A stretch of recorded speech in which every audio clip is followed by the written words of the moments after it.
안녕하세요. 요즘 밤마다 잠 못 이루고 계신 분들 많으시죠?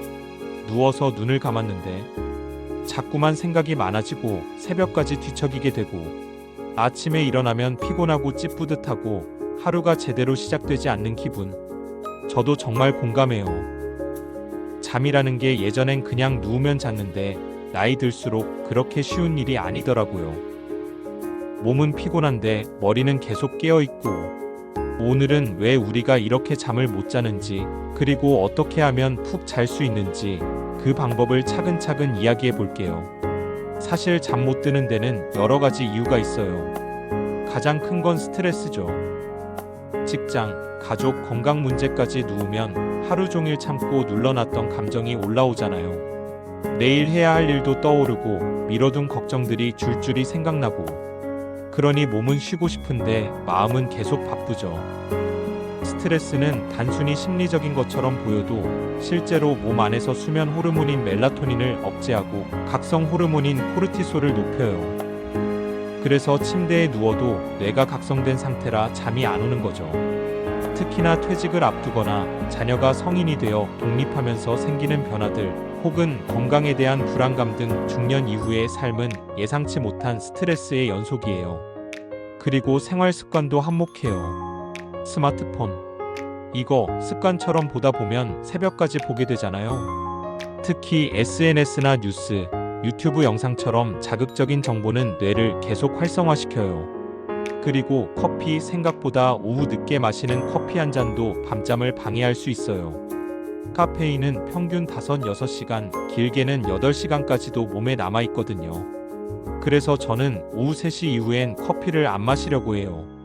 또 어떤 분들은 저녁에 술 한잔 하면 잠 잘 올 거라고 생각하시는데 사실은 그 반대예요. 술은 처음엔 졸음을 유발하지만 몇 시간 지나면 자주 깨고 숙면을 방해해요. 실제로 술 마신 날은 자다가 중간에 깨는 일이 많았을 거예요. 신체적인 변화도 빼놓을 수 없어요. 특히 40대, 50대 되면서 호르몬 변화가 오거든요. 여성은 갱년기 증상, 남성은 남성 호르몬 감소 등으로 수면 패턴이 얕아지고 자주 깨는 일이 많아져요. 밤에 자꾸 화장실 가게 되거나 깊은 잠을 못 자고 뒤척이게 되는 거예요. 또 수면 무호흡증, 하지불안 증후군 같은 질환이 숨어 있을 수도 있어요. 그럼 어떻게 하면 꿀잠 잘 수 있을까요? 제가 직접 해보고 효과봤던 방법들, 그리고 전문가들이 추천하는 방법들 소개해 드릴게요. 우선 마음을 안정시키는 루틴이 정말 중요해요. 저 같은 경우에는 밤 10시 이후엔 스마트폰을 멀리 두고 조용한 음악을 틀어요. 그리고 딱 5분 호흡에만 집중하는 시간을 가져요. 숨을 천천히 들이마시고 잠깐 멈췄다가 천천히 내쉬는 거죠. 이렇게 몇 번만 반복해도 마음이 꽤 차분해져요. 또 저는 감사일기를 써요. 오늘 하루 있었던 감사한 일 3가지만 적는 거예요. 뭐 별거 아니어도 괜찮아요. 오늘 햇살이 좋았다. 따뜻한 커피를 마셨다. 친구에게 안부 전화를 받았다. 이런 것도 좋아요. 그렇게 하루를 정리하면서 마음이 정돈되는 느낌이 들어요. 이런 루틴이 지속되면 우리 몸도 이제 자야 할 시간이구나 하고 신호를 받게 돼요. 마치 아기들 재울 때 하는 고정된 순서 같은 거죠. 씻고, 책 읽고, 불 끄고 자는 식으로요. 우리도 그런 수면 신호를 몸에 심어줘야 해요. 수면 환경도 정말 중요해요. 침실 조명이 너무 밝으면 안 돼요. 저는 암막 커튼으로 완전 어둡게 하고 자는데 훨씬 깊게 잘 수 있더라고요. 또 침실 온도도요. 너무 덥거나 추우면 자다가 깨게 되잖아요. 저는 보통 19도 정도 맞추고 자요. 살짝 서늘한 느낌이 잠들기에 딱 좋아요. 습도도 중요해요. 공기가 너무 건조하면 코나 목이 마르면서 자주 깨게 되고요. 너무 습하면 끈적해서 불쾌하죠. 가습기나 제습기를 활용해서 50% 전후로 유지하면 좋다고 해요. 그리고 침구도 중요해요. 베개가 너무 높거나 낮으면 목이 불편해서 자주 깨요.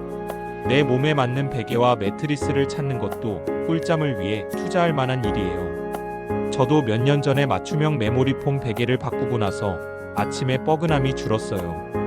하루 활동도 영향을 줘요. 낮에 햇빛을 조금이라도 쬐고 가벼운 산책이라도 하면 몸이 밤에 자연스럽게 쉬려고 해요.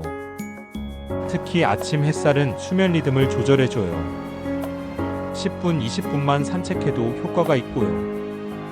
또 운동은 잠자기 직전보다는 저녁 먹고 한두 시간 지난 후에 하는 게 좋아요.